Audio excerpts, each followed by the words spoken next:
guys, I had to restart. For some reason, my live stream cut off on me, and I can't, and it wouldn't let me go right back into my live stream after and it wouldn't let me go right back in. So I had to end it. So I had to end it. So I hope you guys still here.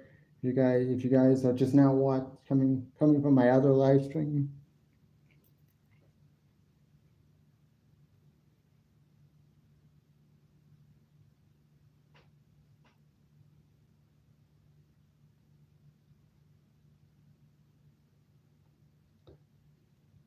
Right. It is what it is, I guess. I can't. Nothing's perfect when it comes to my live streams. Nothing's perfect. Thank you for that one like. I'm guessing I don't know who is still here, but I don't know what happened, but hopefully I don't have any other problems. After we got the Judgment Day promo backstage, I'll just go back to where I last was at. Judgment Day were backstage. Liv Morgan was getting ready for her match with Kairi Sane. Raquel was backstage, sort of.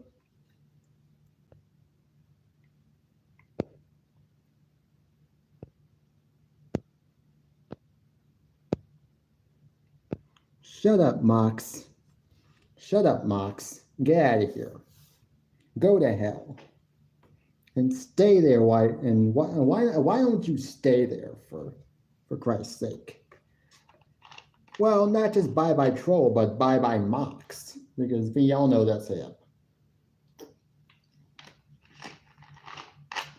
Well, it won't happen the second time. I promise you that. Yeah, nice knowing you, Mox. Hey, Aaron. You want to hit that like? If any of you guys are just now coming in, maybe from my other live stream, if you want to hit that like button, feel free to do so. It's never required, but I do appreciate it. Thank you, guys.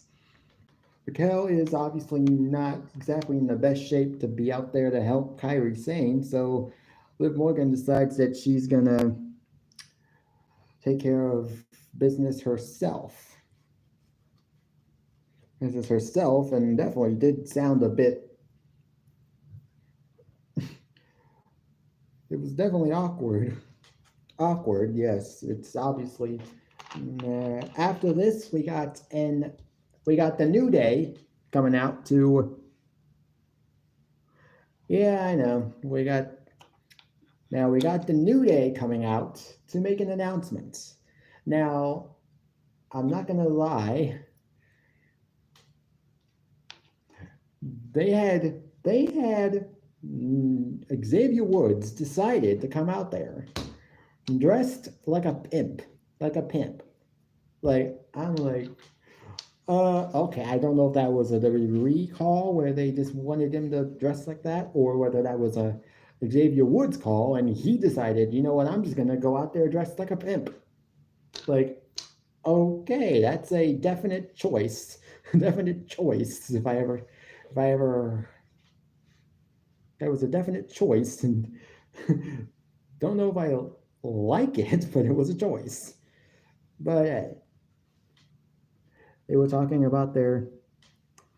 No, I am not going to stop talking. You are going to have to make me stop talking, and that's never going to happen. So, yeah, Eric, shut up. Yeah, I was in Latin's 50s live stream recently.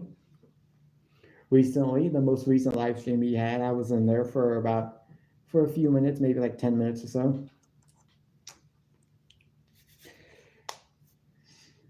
So I kind of missed it. I kind of miss it when he was live streaming like all the time, like at least every like Tuesday. I think it was like every Tuesday or whenever he decided to show. Every like Tuesday and then like one other day, and it was like twice a week, and it was Tuesday and one other day in the week. But I kind of liked it when he was live streaming more often.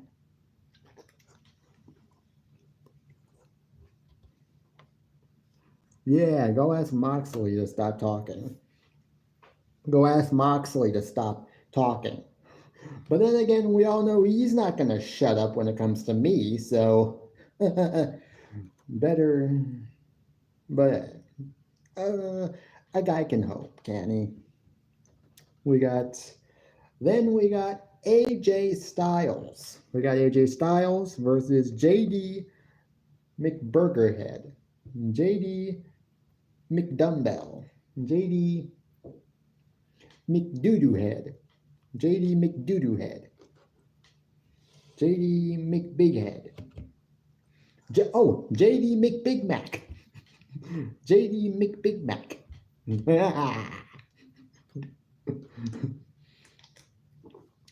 I know everybody loves to make fun of JD and his overly ginormous head, or overly small head, whichever the case may be. But he's a great wrestler. It's just that people love to make fun of his head so many times. I don't know why. Oh, is there someone in the live chat? If there's is there someone in the live chat that I'm not seeing? Because if there is, I brought my iPad with me, so I can, if I have to.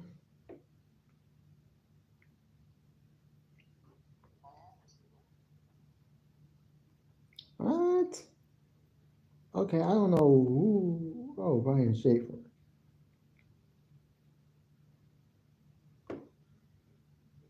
Okay.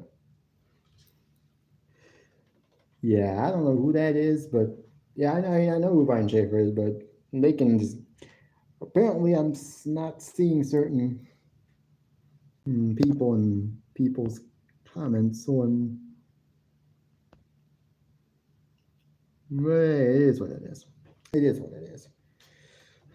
We got this match: AJ Styles versus JJ McDonough. This match lasted about 12 minutes, and it was actually a decent match. They were pretty good. It was a pretty good match, and yeah. Well, I know there was a Brian Schaefer in Matt's live stream, for Matt's live stream. I don't know if that's the same one or whether that's just a fake version of him created by you know who doesn't like me. Huh, who knows? Oh, and for you who are wondering, no, I am not drinking alcohol. Clearly, as you can see from the label, from this part, from this. Well, as long as I'm not doing anything, then they technically can't do anything. So, bye bye, Mox. Bye bye. Well, obviously in this match we got some interference, supposed interference from. I got supposed interference from the Judgment Day, but that didn't exactly help because AJ Styles was still able to get the win. Well, yeah, it is what it is.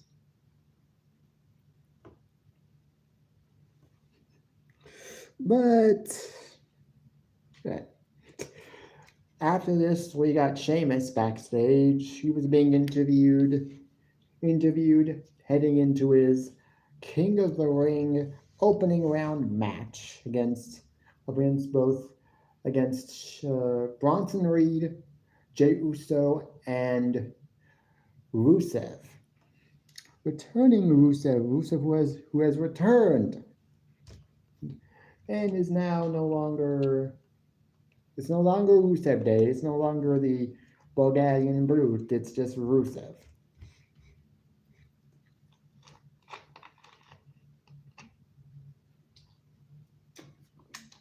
But we got Akira Tozawa.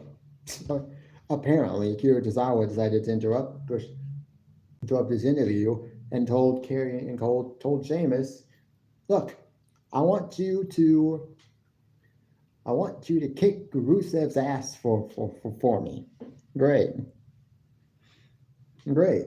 So he would in this match. We got Gunther out in the ring, talking about his recent win against Jey Uso. Started to talk about Seth Rollins. Then people started chanting Goldberg. He was like, no, we are not going to talk about that guy because I verbally maimed him. I verbally abused him in front of his family in Atlanta back at Bad Blood. He starts to talk about Seth Rollins, talks about how he's now officially a target because Seth Rollins has the Money in the Bank briefcase. And I'm guessing he was probably gonna call out Seth Rollins to come out there, but before he could even really say much of anything else, who on earth would come out but Goldberg? And now it has been made official. Goldberg made it official himself. July the 12th, Saturday night's main event. And Gunther, you're next. You're next.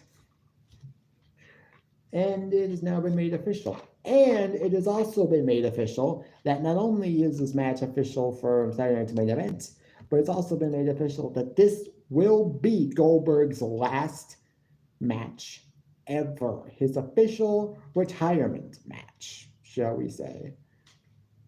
He hasn't wrestled since Elimination Chamber 2022, which is actually 3 years ago, more than 3 years ago. That's if Solo Sikoa even knows where I am, which I don't think Solo Sikoa would even care. But get out of here, Mox. Get out of here, Moxley, you dirty, you dirty boy.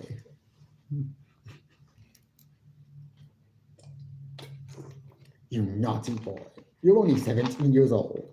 You're only 17 years old and you're coming into a grown-ass man's YouTube chat to lobby fake threats that are not going to even register on my Richter scale. Like, dude, you are literally obsessed with me and I don't know why, but have fun getting blocked and timed out every single time you come in here with one of your fake accounts. And I know it's you every time because I know you, I know what you say, I know how you say things, and I know how you write things. So, and I know how you type messages. So, yeah.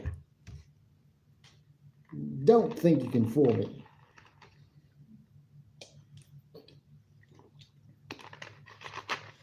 After this, we got backstage segment with Karrion Kross and Sami Zayn, apparently. So, apparently Karrion Kross is still sort of interested in Sami Zayn. I don't know why, but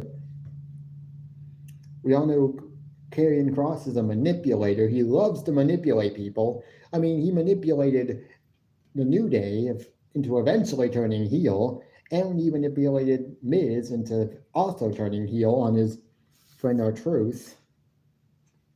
Just weird, but hey, it is what it is.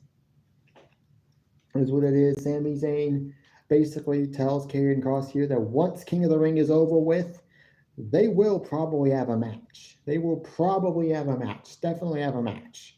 Well, great. I'm guessing we're going to get a match out of these two. And now that Sami Zayn's no longer in King of the Ring tournament, we could get Karrion Kross versus Sami Zayn at Night of Champions, but knowing WWE and knowing what they have not been doing with Karrion Kross as of late, which is featuring him in more meaningful segments that aren't just backstage segments that last over a minute, but actual matches and in-ring segments. Knowing WWE, we will not be getting this match on Night of Champions. Knowing WWE, we might just get this on an episode of Raw. Who knows? Woo! Who knows? But we will see. We got Liv Morgan versus Kairi Sane. This match lasted just about 3 minutes, and that's not because it was a squash match of any kind. It was because at one point, Kairi Sane delivered a move to Liv Morgan. Liv Morgan sold it, but it was, but she landed very awkwardly on her elbow slash arm, and yeah, it was not a good sign. Not a good sign, and she will now more than likely be out for a number of months, which means she will miss Evolution and potentially SummerSlam at least, which is a definite blow to WWE because they definitely, I'm sure, had plans of at least a Liv Morgan versus Nikki Bella singles match, or they were going to probably do a tag team match with the Bella twins versus Liv and Raquel. Now, obviously, they can now because of this, they do have the option to replicate what they did last year with Naomi and Bianca when Jade went out with the injury. And when Jade was put on top of that car and she got injured and was out for months, they had Naomi take Jade's place as Bianca's tag team partner, and they were still able to defend the tag team titles. And so I was like, so I'm immediately thinking to myself, they could do that with Roxanne and just have Roxanne take Liv's place because it's almost a guarantee. As of, from what I've been seeing on Raw these past few weeks, it's obvious that there's tension between Liv and Roxanne, and eventually it's going to probably wind up being that Roxanne's going to take Liv's place. Dominic's going to probably get the boot, and that'll leave Liv and Dom basically on the out looking in. What that means for Raquel, I don't know. Whether she eventually sides with Roxanne, I don't know. But it's an idea that they can go. It's a route that they can go, and they can just have Roxanne. And if they didn't necessarily have a plan for Roxanne on the show anyways, then that would be the perfect opportunity to have her still be a part of the show. Is just have her sub in for Liv. Obviously, they might not go this route, but that's what I would do.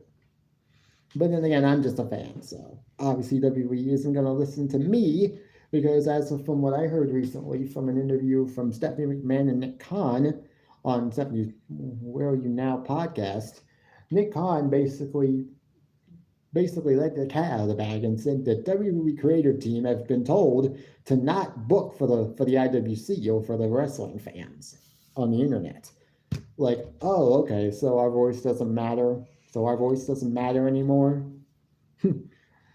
Good. Well, we'll definitely think about that next time one of our most favorite wrestlers of all time is suddenly released with no excuse given whatsoever. Even if an excuse was given, it was a bad excuse, like R-Truth.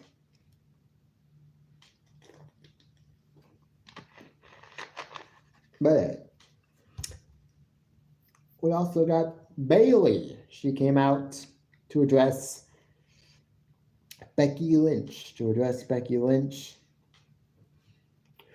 Bayley returned last week in a segment involving Becky and Lyra, where Becky wanted Lyra to come out to basically put the title around her waist and hold up her hand like she was supposed to do at Money in the Bank, and she did, but it's like her heart wasn't really in it, and so obviously Becky wanted her to do it right. And what she meant by right was with a smile on her face, as if she was happy to do it.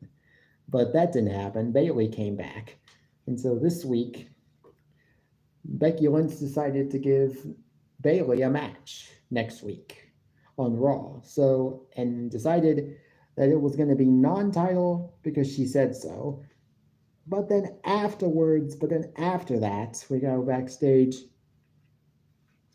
with Bayley and Nick Aldis. Nick Aldis told Bayley that because Becky initially cost Bayley a shot at a title at WrestleMania, Nick Aldis thought that it was only appropriate that Bayley gets a shot at the Women's Intercontinental Championship. So this match will be happening next week.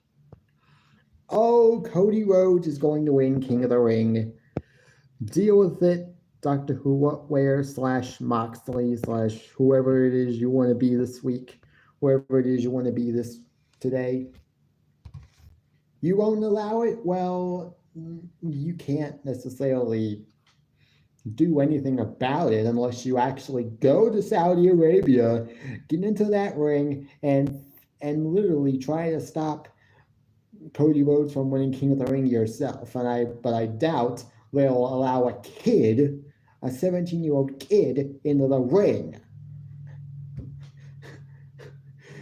Why don't you just shut up for once?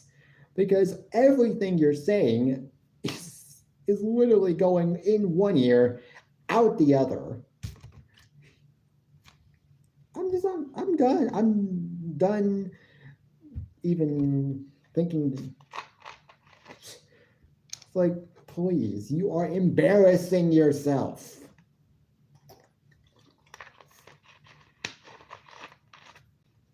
Then we get the main event. Bronson Reed versus Sheamus versus Rusev versus Jey Uso. King of the Ring, the final King of the Ring first round match. Went about 17 minutes. Very good match. Very good. Mainly because we got three big, beefy men in that ring, all of whom are amazing. And what they were doing was good enough for this match, for this to be a great match in my eyes. And then we also got Jey Uso in the match. At one point, it looked like Bronson Reed was going to go for the tsunami splash on Jay. Jay got out of the way, and also LA Knight decided to cost Bronson Reed the match.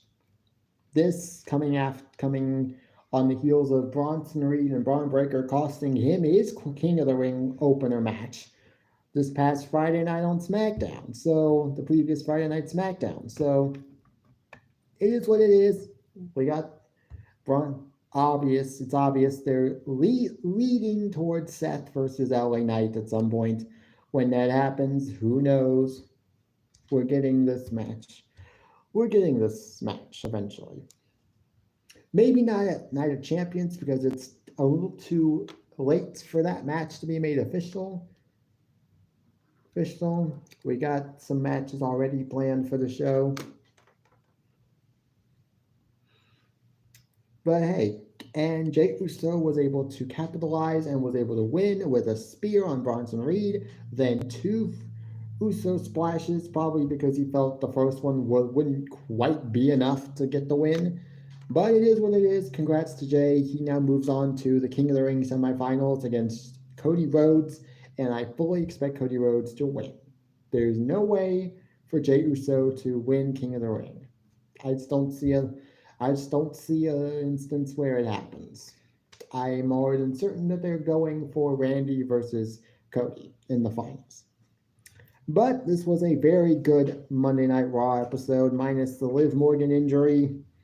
It was a very good show, and I will rate it 7.5 out of 10 because it was a very good show. Then we get Tuesday and NXT. We got the show opened up with a recap of recent happenings in the women's division. Obviously, they reshowed the clip of Jacy Jayne beating Stephanie Vaquer for the NXT Women's Championship. They showed clips last week of Jacy Jayne. They showed clips from not last week, but the week before last, with Mariah May's debut in WWE and NXT. And then they showed clips from last week where Ava told Jacy after a match with Lainey Reed that there will be 4 Evolution matches on this week's episode of NXT, with the winner of those 4 matches going on to a fatal 4-way match with the winner winning an opportunity at the NXT Women's Championship at Evolution. So the first match we got of the night was one of those 4 qualifying matches. We got Jada Parker versus Thea Hale. This match ended in a little bit of a controversy because at the end of the match, we got Jada Parker actually tapping out to Thea Hale's Kimura lock. The only problem is that when she was tapping, it was on the opposite side. It was on the opposite side of where the ref was, so the ref never saw the tap out. Thea released the hold only because she thought she had tapped out Jada Parker and knew she had because she probably saw Jada tap. But the ref didn't see it. Jada Parker went for her hypnotic hip check, her running hip attack, and basically that was it. Match went about 10 minutes. It was a very good match. It was a pretty decent match. Jada wins, just under a little bit of a controversy. I mean, even the referee, even the commentators were like, yeah, I do believe she tapped. But it doesn't matter if the ref didn't see it. It's like it never happened. It's like when a wrestler cheats behind the referee's back. If the ref didn't see it, it never happened. Same thing in this situation. The ref didn't see it, so obviously it never happened in his eyes.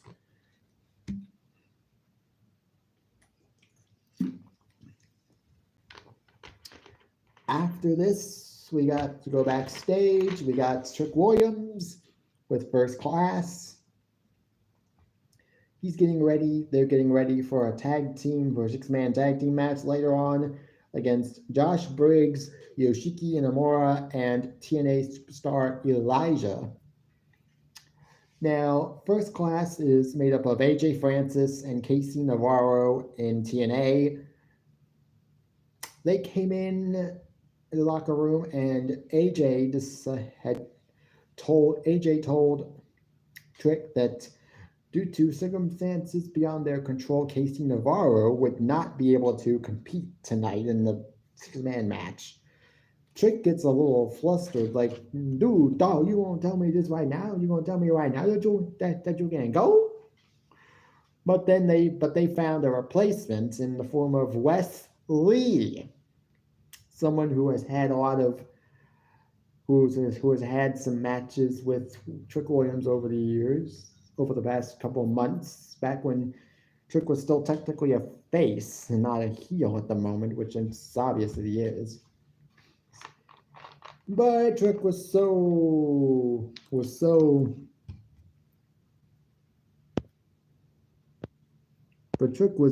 quick to just be like, you go, dog, that was my fault, dog. I didn't know what I was doing. You know, that's my bad. My bad.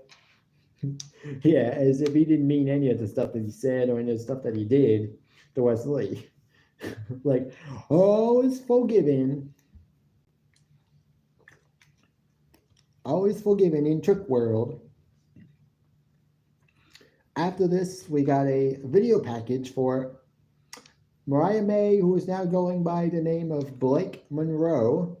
Obviously, the name is interesting because Blake happens to be the name of her niece, and Monroe, obviously, the last name Monroe is because of the old school Hollywood actress Marilyn Monroe, and so that's her reasoning behind the new name, to sort of an homage to both people, which I'm okay with it. It's not terrible.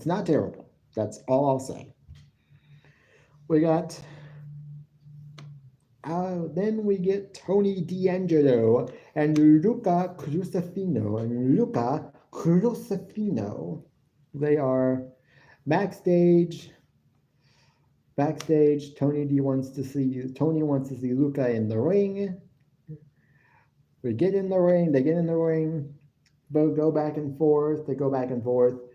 Then Stax comes out. And then we get a brawl between the three of them. At one point, it did look like Luca was trying to hit Stax with a right hand. Stax just got out of the way and attacked and hit Tony D instead, which obviously didn't exactly make Luca look any better in Tony D's eyes after Tony doesn't seem to really trust Luca anyways.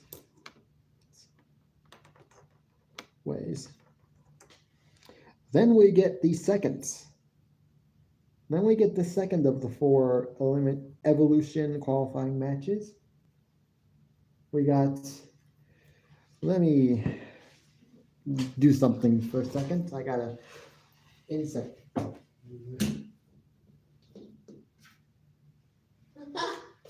Good. Just killed a fly. I just killed a fly. I just had to kill a fly. So, thank you for dying, little fly. But let's get back to the show. We got Lash Legend versus Kalani Jordan. This is the second of the 4 Evolution matches. It's determined the Fatal 4-way, which I'm guessing might happen next week on NXT television this upcoming Tuesday, but we will see. Lash Legend versus Kalani Jordan. This match was very good, surprisingly. I know Lash Legend isn't the best wrestler in the NXT Women's Division, but she's definitely good, and she's definitely, I think, has the potential to get better. And this match was good. All the matches were good, except maybe Zarya versus Izzy Dane. But we got Lash Legend versus Kalani Jordan. Match went about 10 minutes. And it was a good match. Lash Legend actually won, which was a little surprising because as of right now, this match, Fatal 4-way match, has 3 heels and only 1 face. I thought they would have made it at least an equal match of like equal amount of heels to face. Like 2 faces and at least 2 heels just to make it seem even. But it is what it is.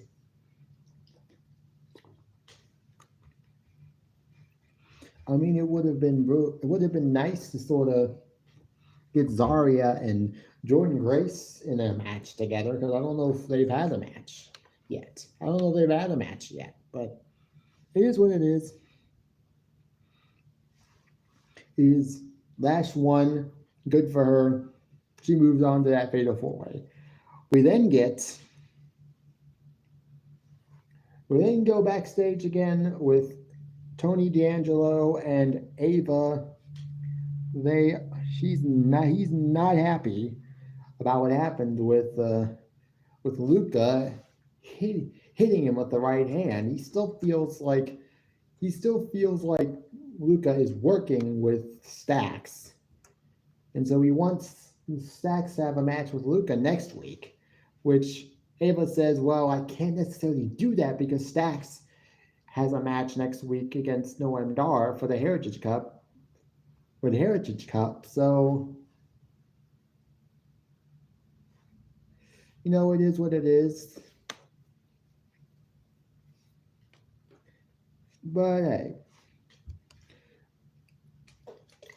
Tony D was like, why is Stacks getting a match? Well, mainly because he made a convincing argument that he has recently beaten a former Heritage Cup champion. And obviously we all know Tony D was a former Heritage Cup champion. So that was his excuse, is that, I've actually beaten a former Heritage Cup champion recently, so why not have me have a match for the title? And so that's the match that's been made. We then get Ricky Saints back. We got Ethan Page backstage with Vanity Project, this faction that's been formed on Evolve, which I don't actually watch, by the way. I'm surprised. I haven't watched it, even though I'm pretty sure I would have by now. You'd think I would have, considering I love the fact that Tubi is free to watch, and I can watch whatever I want to watch on Tubi for free without having to pay anything. You'd think I would have watched that show by now, but I haven't. I should be watching it, but I don't. But yeah, Ethan Page is with Vanity Project. Ricky comes in and is like, I want, I'm coming after this. I'm coming after the NXT North American title. I'm coming after that title. Well, Ethan Page basically made it clear that if he wants another shot at Ethan, that if Ricky wants another shot at Ethan, he needs to go after, he needs to go up against these guys in the Vanity Project first. Then all of a sudden Ashante comes in and they start talking, and him and Ricky start talking. Ricky makes note of the fact that the other four guys that were already there have now left. So I'm guessing they're gonna have a match next week, maybe. Who knows? But we will see. We also got the six-man tag match. Josh Briggs, Yoshiki Inamura, and Elijah versus Trick Williams, Wesley, and AJ Francis. This was actually the longest match of the night. It went about 12 minutes. And it was a very good match. And you wouldn't believe it, but Yoshiki Inamura actually got the pin on the TNA World Champ, Trick Williams. That was interesting. I did not see that happening. But it happened, and it's like, oh, okay, I'm actually kind of intrigued by that. After this, we got a Noam Dar video package. I'm guessing this was to sort of sell the supposed Heritage Cup match next week against this upcoming Tuesday against Stax. After this, we go to commercial break. After this commercial, we come back. We go backstage with Josh Briggs and Yoshiki Inamura. And Josh Briggs is psyched for Yoshiki and how he pinned the TNA World Champ and how he might get a shot at TNA World Champion at some point. Yoshiki was like, no, Josh, I want you to have that match. And the reason why I'm giving you this match is because I want to go after the NXT Championship. So I figured, like, okay, I like that plan. I like that idea. I mean, not that it's going to happen, but it's brave that he wants to call out the NXT champion. I mean, it should be an interesting match, but hey. And so apparently, this week, upcoming Tuesday on NXT, we're going to get Josh Briggs versus Trick Williams for the TNA title. Josh Briggs is not winning the TNA title. He's obviously going to drop it to another TNA superstar, whoever that is. I don't know, but it's going to happen. Maybe they go back to Mike Santana being the guy to do it, because it seems as though he's probably gonna do it, but we don't know. We got another match in the Women's Evolution qualifiers. We got Zarya versus Izzy Dane. This match wasn't terrible, but it wasn't good, but it wasn't great. Izzy Dane won after Tatum Paxley decided to get involved outside at ringside, which led Zarya to be distracted for a few moments, which then led to Izzy Dane being able to get the win. I would have liked it if Zarya had won, but hey, congrats to Izzy Dane. We also got another women's qualifying match. Lola Vice versus Jordynne Grace. This was probably one of the better matches of the entire, one of the best match besides the Lash versus Kalani match. This was the best match. We got basically Jordynne Grace won. Kind of expected that. I'm guessing she's going to be the one to win the Fatal 4-Way match, because she is the only face in that Fatal 4-Way match, and it makes no sense for a heel to face a heel. So it's going to be Jordynne Grace winning that Fatal 4-Way, hands down. If I were to rate to NXT this week, I'd rate it a 7 out of 10. It was a very good show. Not perfect, but it was very good.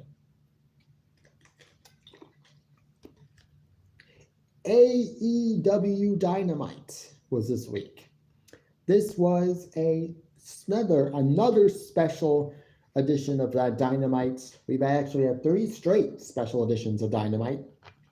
First with Fyter Fest, then with Summer Blockbuster, and now this week with AEW Grand Slam Mexico. They are in Arena Mexico. They're in Arena Mexico, so inside the Arena Mexico. So hey, show opened with Hangman Adam Page, winner of the Owen Hart tournament for the men, comes out and addresses the audience, and interestingly enough, he decides to show off his Spanish speaking skills, speaking in Spanish. So I was like, ooh, okay. So apparently Hangman knows a little Spanish. Sort of, some might say he's pandering to the fans by speaking in their native language, but I thought it was an interesting touch. We got a 14-man tag team match to start out the show. Will not tell you who is in this match because the majority of who's in this match doesn't even matter. And it's just a match to have 14 men in one ring in a match that is meaningless and will not mean anything. Went about 12 minutes, so it wasn't even that good of a match. So not even gonna say much more. We got Kazuchika Okada versus Mark Briscoe. Match was pretty decent, but again, not really needed. Kazuchika Okada wins. He heads into All In Texas for his match against Kenny Omega in a unification match for both international and continental championships. So great. I wonder if that match will be a good match or whether it will be a snooze fest and no one will likely remember by the end of the night. We also got MJF. We also got Mercedes Moné backstage being interviewed by Renee Paquette before a match. Later on against Zeuxis, who I'm guessing is the current CMLL Women's Champion, or at least she was until she lost the championship on this night against Mercedes Moné, who now has 6 championships.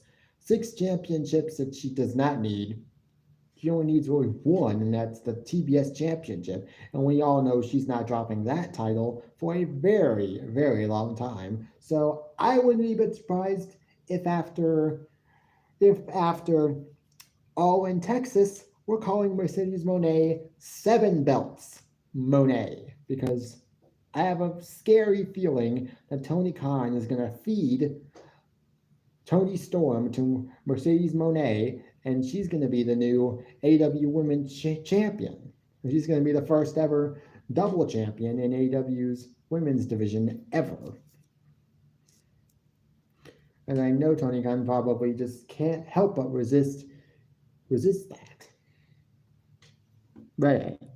We got MJF versus Mystico, or as some WWE fans may remember him, to be the original Sin Cara.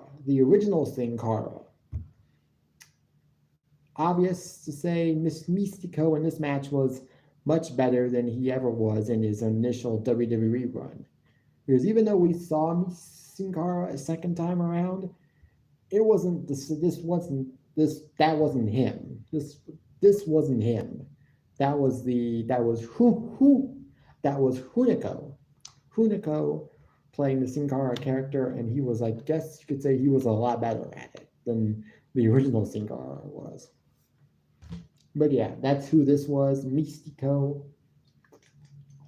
former Sin Cara in WWE. Match went about 8 minutes. At one point, MJF hit a low blow on Mystico after a distraction from the Hurt Syndicate.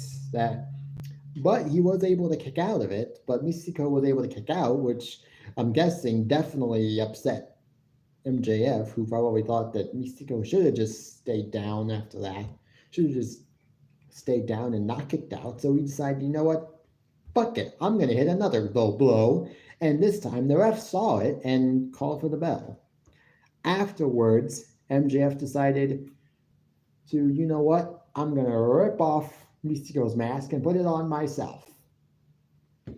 Now, from what I heard, this apparently angered one fan so much that he actually confronted MJF.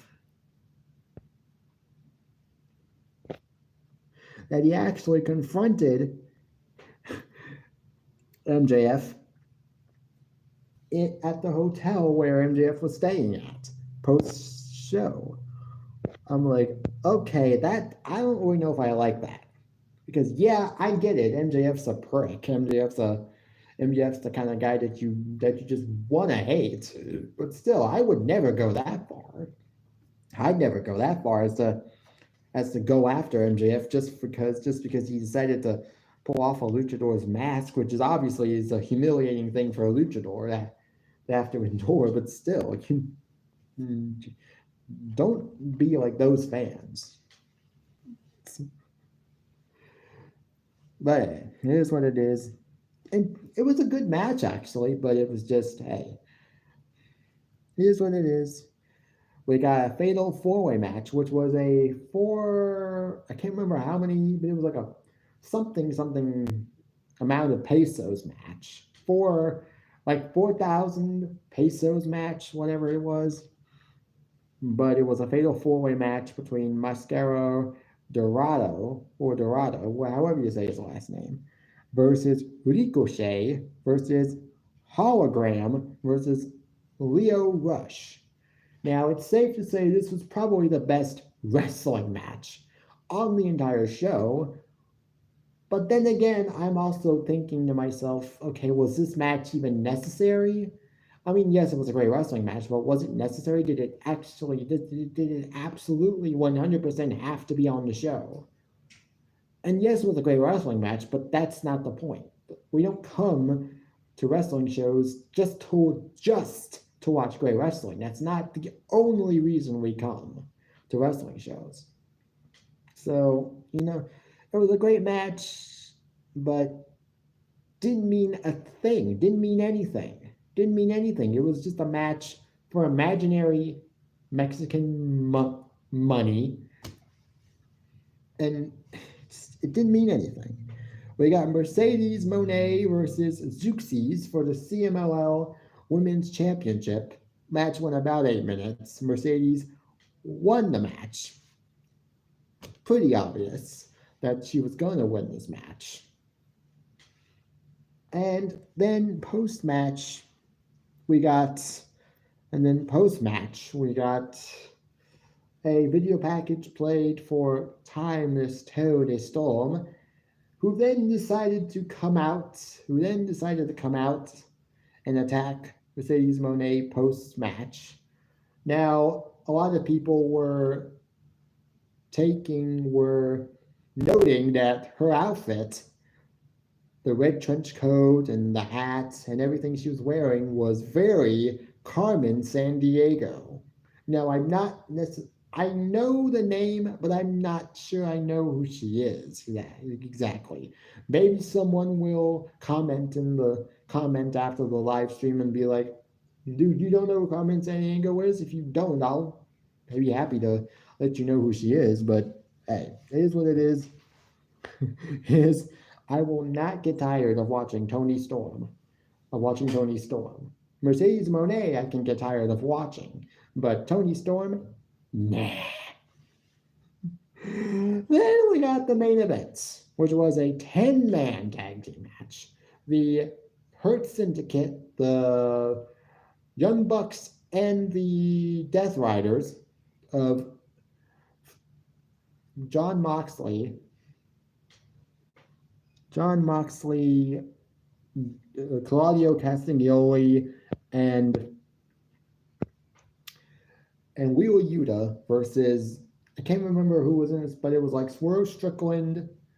Oh, I think it was Swerve Strickland, Will Ospreay, and the Ops, if I'm not mistaken. I could be wrong. Excuse me while I do have my iPad, so I can take a look. I got AW's YouTube channel on my.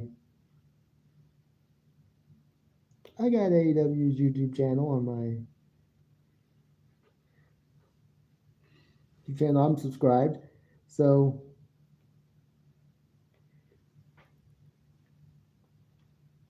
yeah. Okay. Yeah, it was Will Ospreay. Yeah, it was Will Ospreay, Swerve Strickland, and the Ops. Okay, it was that. So it was a good tag team match. Doesn't necessarily needed.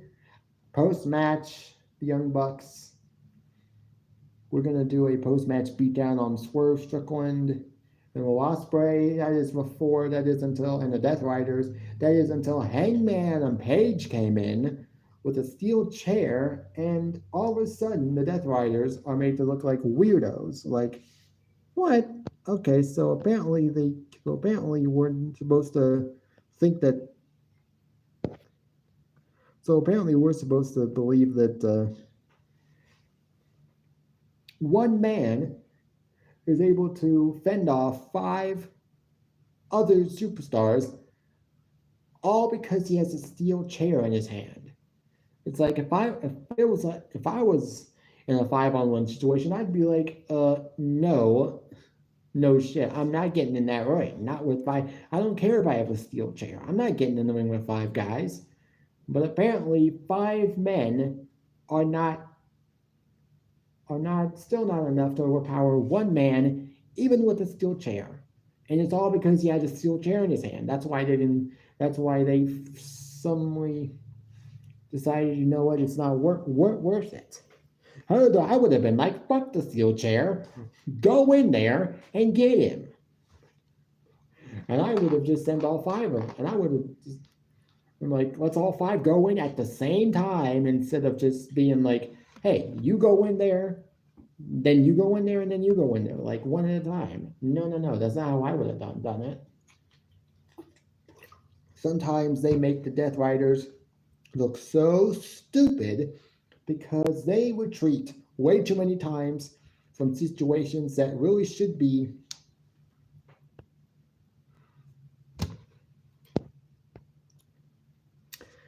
lemonade, Mox. Lemonade, as it clearly says on the bottle. So get out of here. And I don't know how you keep coming in here. I keep timing you out. I keep blocking you. Keep hiding you, but you keep coming in. But that was it. AEW Dynamite was not a very good show. Was it better than the last couple times of shows? Maybe. I'll give it a 6 out of 10 just because it was a decent show. Decent show, but nothing important or exciting. Then we go to Friday Night SmackDown. Friday Night SmackDown began with LA Knight. Yeah. Yeah. Oh, and so no more of that LA Knight garbage. Well, it definitely looks like we're getting more of that LA Knight garbage for the foreseeable future. So, yeah, Mox.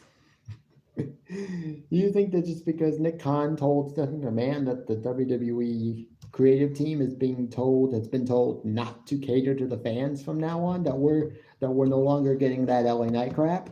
It's still happening. We're still getting that we're still potentially getting that match between LA Knight and Seth Rollins, and we're still gonna be getting a lot more. Yeah, so good luck trying to cancel LA Knight. But yeah, he was out there. Obviously, he's not happy. He wasn't happy about Braun Breaker and Bronson Reed taking him out of the King of the Ring match. Is taking him out just as he was getting a chance to potentially win the King of the Ring, his King of the Ring opener match, but ring match. But obviously, he said that this obviously ends with him getting his hands on Seth Rollins, and it's gonna happen sooner rather than later. Maybe it's at SummerSlam. That would be a good match for SummerSlam. I'd watch that.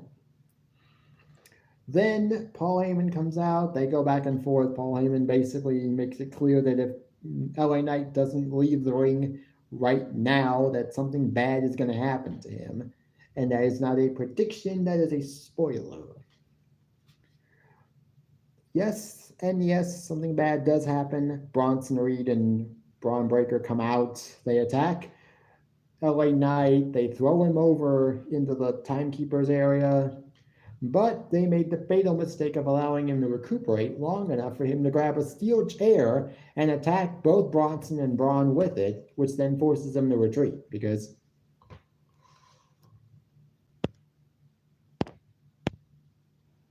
get out of here, Mox.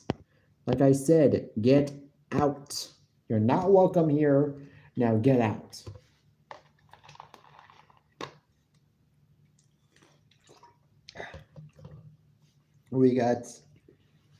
After this, we got Jade Cargill being interviewed. She was asked about the Queen of the Ring tournament, asked about the Asuka versus Alexa match, asked about Roxanne Perez being in the finals now, being in the semifinals. And she's like, she doesn't care who it is in the finals, against her. She doesn't care. She doesn't care about Roxanne Perez, who doesn't care about anybody. She wants to win this Queen of the Ring tournament. And I do feel like they're going to have her win. They might just have her win. Who knows? Then we got the semifinals, the first of the semifinals matches in the Queen of the Ring. We got Asuka versus Alexa Bliss. This match was very good. It was about 12 minutes, and it was a very good match, and it felt like I was watching a late 2010s women's match with like Asuka and Alexa Bliss, who were two of the best women's wrestlers from the late 2010s, from the mid to late 2010s. Like, seriously, this match was very good. And Asuka won, which I didn't really think was not going to happen. So I'm glad for Asuka. She has her old theme back, which I like it. So congrats to her for winning, for moving on to Queen of the Ring, in the Queen of the Ring. We then got Solo Sikoa and Jacob Fatu. Solo Sikoa wants to forgive Jacob for what Jacob did to him at Money in the Bank, but all Jacob has to do is say, "I love you, Solo." He basically he decides to manipulate Solo by making it seem like nobody else wanted him in WWE but him. And that if it wasn't for Solo Sikoa being the only person to really give a damn about him or even want him in WWE, Jacob wouldn't be here. Which is technically kind of true. But it's also like, dude, all the stuff that Jacob Fatu has done, he's mainly done it by himself. He won the United States title at WrestleMania by himself without any interference from Solo.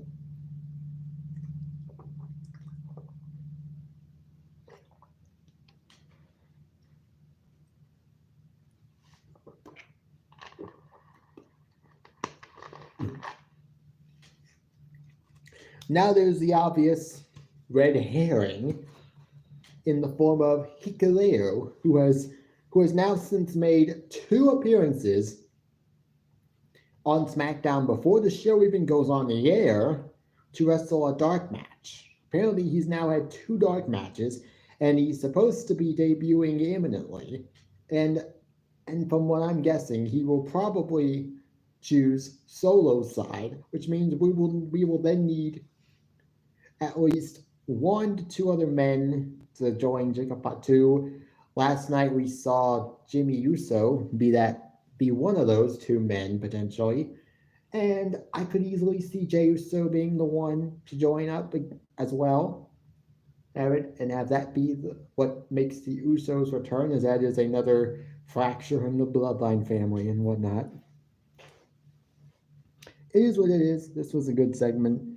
We got Bronson Reed back and Braun Breaker backstage with Paul Heyman. Byron Saxton comes in to tell Paul Heyman that Nick Aldis has made it official for tonight. Bronson Reed will take on LA Knight.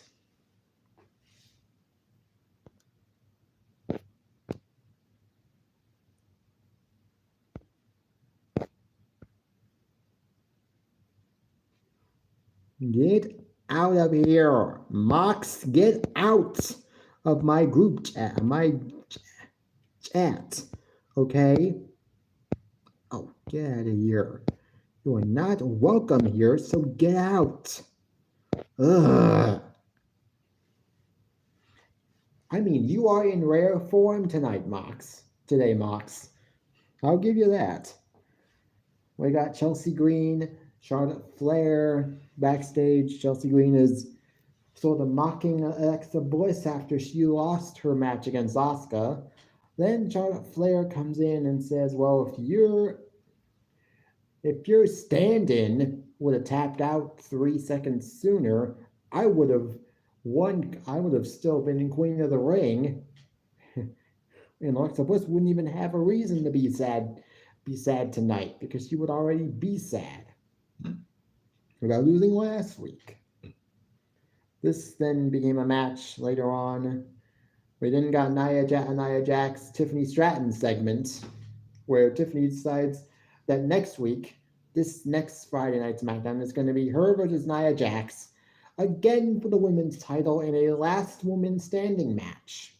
Now, obviously, Nia Jax would attack Tiffany Stratton eventually, and Naomi would try to come out to potentially cash in, whereas Nia Jax would block her every single time she would try to get into the ring and be like, no, bitch, she's mine. You can't have her. I'm taking the title off of her, not you. So, sorry for my language, but that's basically what it was. Now, we were supposed to get Kit Wilson versus Aleister Black tonight, apparently. But that didn't really come to fruition because Kit Wilson got attacked by R-Truth, who was sending a message to John Cena going into their match later on tonight in the main event. Last night in the main event.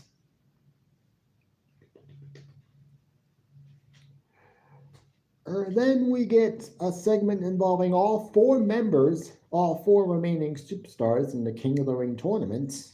First, Cody Rhodes comes out, then Jey Uso, then Sami Zayn, then Randy Orton.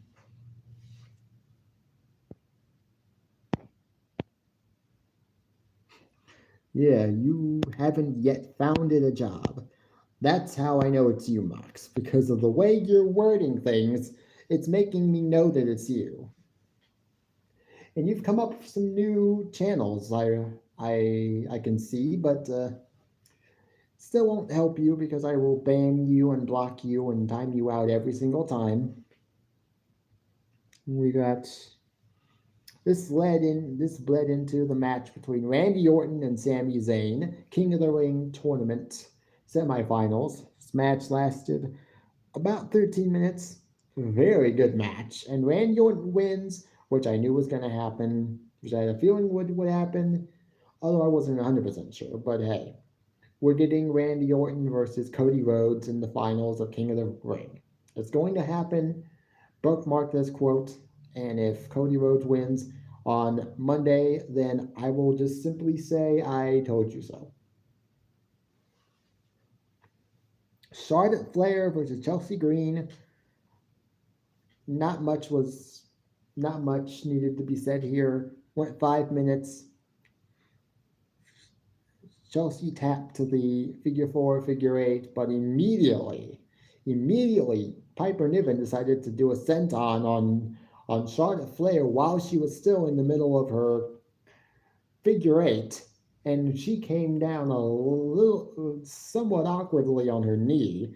Luckily, hopefully she's not exactly injured, which I'm doubtful she is actually,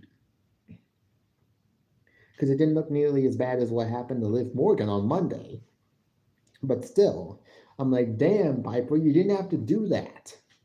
At least let her get out of the figure 8 first before you just immediately just go full throttle in on a senton. Then we got LA Knight versus Bronson Reed. Went about 11 minutes. It is what it is. It was what it was. Okay match. Didn't really need to happen, but it was okay.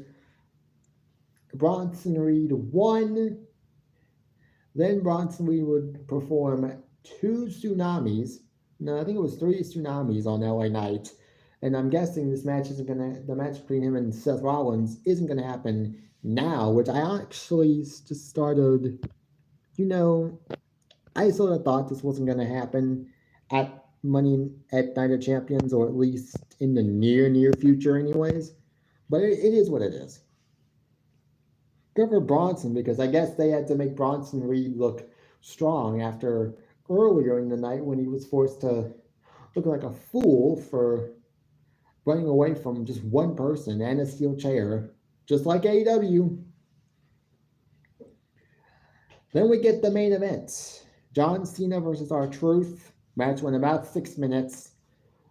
And R-Truth won via DQ after a title shot hit by John Cena to R-Truth's head. It is what it is. But it was what happened after the match that had fans so invested in this storyline between John Cena and CM Punk. CM Punk came out almost immediately after the match was thrown out. Obviously, CM Punk got some shots in on Cena before Cena would just hit him with a low blow, hit him with 2 shots to the head with the title, then would put him through the table, and then John Cena decided, you know what, CM Punk is just laying there on the mat, we've got time, I'm going to cut my own CM Punk pipe bomb promo. And boy, was it the best John Cena heel promo we have gotten so far in the last 2 weeks on SmackDown with John Cena's promos. 2 of the best heel promos we've gotten from John Cena since this entire heel run began at Elimination Chamber. And it's getting me to think, like, what took WWE so long to finally book John Cena's heel run correctly? Because initially John Cena basically told us, you thought you were going to get something from me? You thought you were going to get something new and interesting from me? Well, you get nothing. You get what you've earned, and you've earned nothing. And eventually it just became the same thing over and over again, just talking about his toxic relationship with the fans and how they booed him and hated him and loved him and then hated him again and then booed him again. Like, it was getting repetitive. Hey, thanks, Corey. It's about over, but hey, thanks for coming. Sooner, I guess, better late than never. But hey, if you guys want to hit that like button, feel free to hit that like button if you want. I have been dealing with trolls, or at the very least, I've been dealing with one troll for the majority of this live stream. He just happens to have a whole slew of fake accounts that he decides to use to come onto my live streams and talk his little trash. But it doesn't matter because I block him and I time him out every single time. But yeah, this pipe bomb. Also, what made this so memorable for John Cena is that he name dropped 3 different former WWE superstars who aren't even there anymore: Claudio Castagnoli, Nick Nemeth, and Matt Cardona. Now, some fans have now even started to theorize that those name drops were also cryptic, because apparently one fan decided to analyze it. Claudio Castagnoli's initials are CC. Apparently, another guy whose initials are CC and is someone that Punk has had a lot of history with, and not good history, but bad history with, is Colt Cabana. Also, Matt Cardona. Matt Cardona's first name starts with an M. There is a notable wrestler in AEW with that CM Punk had a notable disapproval of from many viewpoints, that being Matt Jackson. And then Nick Nemeth. Nick Nemeth's first name starts with an N. Obviously, there's another Jackson in AEW who CM Punk didn't have the best relationship with, and that being Nick Jackson. So I was thinking to myself when a little cryptic. I liked it. I liked this John Cena heel promo. This was the best John Cena heel promo we have gotten ever. And that's not even the real me. That's not even the real me. None of my accounts, neither of my 2 YouTube accounts has a purple profile picture with an M on it. But that's it. That is it, you guys. I will be doing a video. I will be filming a movie review video after this live stream is over, and I will upload it around midnight tonight as a premiere, and I will make sure it premieres at either 5 or 6 p.m. tomorrow on Sunday. So thank you guys for showing up. Thank you to Moxley potentially for the views, because trolls of views, however you can get them. I'm at 644 subscribers, so I'm only 6 away from 650. That would be cool. I'm also trying to get monetized. It's not easy, but I'm trying to do it. And so, but hey, I want to thank you guys, and I will see you guys next week. And until next time, peace. Bye, guys.